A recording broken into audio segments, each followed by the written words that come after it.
Okay, we need to get. Whoa, there's a flash. Jeepers, the graphics have got cool this week, Oh, haven't it's scary. Yeah. So this is that. That's class. So this is a segment called 10 in the bin. Yeah, there we are. Actually, Which one's Oscar the Grouch? it's like those two guys on the Muppets. Okay, so 10 in the bin. This is where we get to, argue or discuss or debate a question. Now, clearly there's been a lot of thought and planning gone into this because we don't actually know what the question is. Yeah, well, last week we knew exactly what we were going to talk about, so we had a bit of time prior to the sitting down. 38 seconds worth of time to actually formulate an opinion. Do we get a drum roll with this? No. Yeah. Oh, well, all right. Be happy to hear the question. So let's see. Is there a question? All right, here we go. Has the quality of club rugby in the Bay of Plenty progressed or regressed in the last 20 years? Oh, I don't know if I'm old enough. I'm not old enough. Wow. I can talk about the last 12 years. Yeah. Because that's how long I've been here. Well, look, let me just start off by saying if Mike Miller was able to make the Steamers from playing club rugby 20 years ago, it probably wasn't a great competition. No, just taking it. Just having you on there, Mike. Hey, look, so my personal rugby career really was playing first 15 for Rotorua Boys High School. Then I shot over to Hamilton and played for university over there for a few years, and then got the call up to come back here and went and played for Whakarewarewa and had some 3.5 years there. Really, really enjoyed that. Thought it was time to hang up my boots, and I was done with footy. Had the kids and did all that sort of stuff, and then my brother-in-law Craig Hodge said to me, "Bro, you got to come back. I'm going to coach Marist St. Michael's." And so I went there and played 3 or 4 seasons with the Marist boys, and from there have managed the team and hung around with all of those guys. So for me, that's sort of my history in regards to the Bay Rugby. Look, when I was first playing for Whakarewarewa, the quality was just outstanding here in Rotorua. You know, Waka were a team that when you turn up, you were already 10 or 15 points ahead. Just as you stepped off the bus, they were feared. They were really, really feared. And I think now that there's a lot of time and effort that have gone into Western Bay teams, I think that sort of evened out a little bit as well. So has it progressed? I don't know, but it definitely hasn't regressed, I'm sure. Are you talking the Warwick Morehu? Yeah, so it's just a little bit after. He was kicking around at the club at the time, but Clayton McMillan was coaching us. So we had Donk there, and Jake Rogers was another one. Jake's now coaching the Rotorua Boys High First 15. Good quality players there at Whakarewarewa. So I can tell you just that one name, Warwick Morehu. He might have put Whakarewarewa might have put fear into the locals around here. Yeah. I was working in South Auckland at the time. Counties police used to come down and play Bay of Plenty police. Yeah. Warwick Morehu would bring all his Steamers mates to come and play in their Bay of Plenty police team. Yeah. There was a bloody Steamers front row playing in the Bay of Plenty. Warwick Morehu was playing for the Steamers and the police. Even we were scared of them, and they were police officers like us, but we were terrified of them. Yeah. And the game would be played at Whakarewarewa. They put on a good feed for us. Yep. And the locals come down to Puringa Park. Yep. You know, that's why with that fire, it's as I said last week, it's definitely destroyed the club rooms, but it hasn't destroyed that club. They're a really strong club, and they'll be back because they have a lot of pride in that Puringa field. You know, the songs we used to sing as we travelled by bus back into Puringa. But for me, I really think that the Bay Wide has always been a fantastic competition, good quality rugby, and it just is swinging out of Central Bay a little bit over towards Western Bay in the last sort of 5-10 years.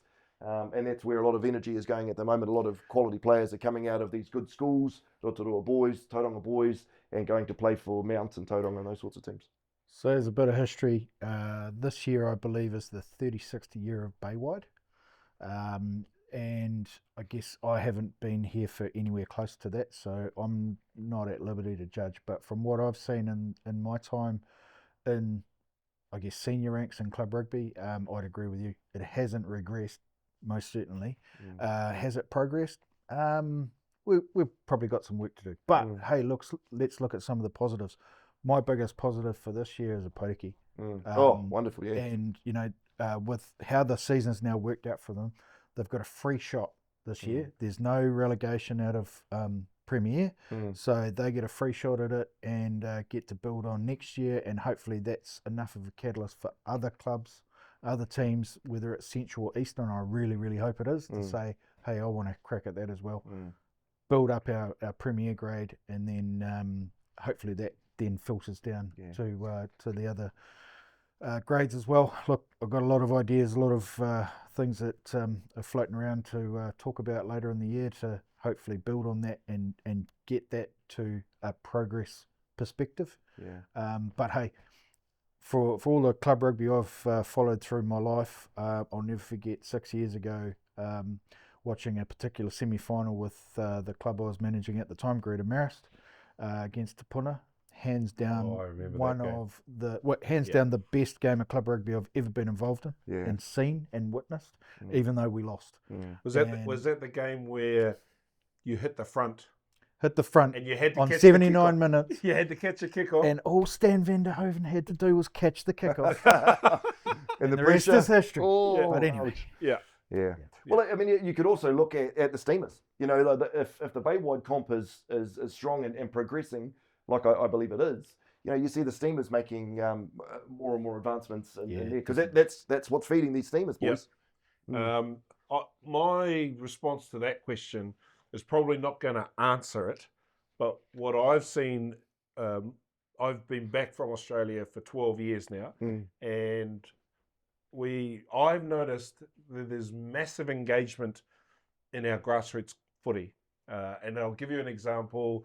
There's a fellow at Pāroa who posted, I think it was a little short video. He was at Pāroa and he just went round the ground at Pāroa with his camera, and there would have been 400 people there. Massive engagement. It's awesome. At a club footy game. You go to any game in Central Bay, Eastern Bay, Western Bay, there's hundreds of people engaged in our grassroots footy. Maybe it's because it's 16, 17 degrees at the moment and it's glorious. Nice sunny Saturdays. Nice sunny Saturdays and people want to get out. My eldest boy is away at university at the moment, and when he's not injured, he's playing local footy. And we travelled to watch him play last year, and you can count on one hand or two hands the number of people supporting club rugby where he's playing. There's just no engagement. You can hear the crickets. It's tough to play when you run out and there's no one there watching. There's no one there. You know, I know you're doing it for the brothers next to you, but really, really tough if you don't have a crowd there. You want those people, and that's why we encourage you every week. Get down there and watch the games live. You know, if you're over in Australia, as you say, or anywhere that you can't see the game, tune in here, get your subscription, and jump onto Local Gecko TV. But if you're able to, get down to those fields and cheer those men and women on, because you know they love it. They feed off it, and that's what's going to progress our game here in the Bay. Don't forget, buy yourself a pie, get some chips, get a drink, stick around in the club rooms afterwards. Buy the raffles. Buy the raffles. All that stuff is hugely important, and you know, as you say, with Opotiki joining that competition now, that's wonderful to have a proper Baywide comp. That has Central, Eastern, and Western Bays. And would we like more Eastern Bay teams within that comp? Absolutely. When they're ready to do so, and we'd love to have them there. But you know, having a proper Baywide comp, well, that's progression in itself.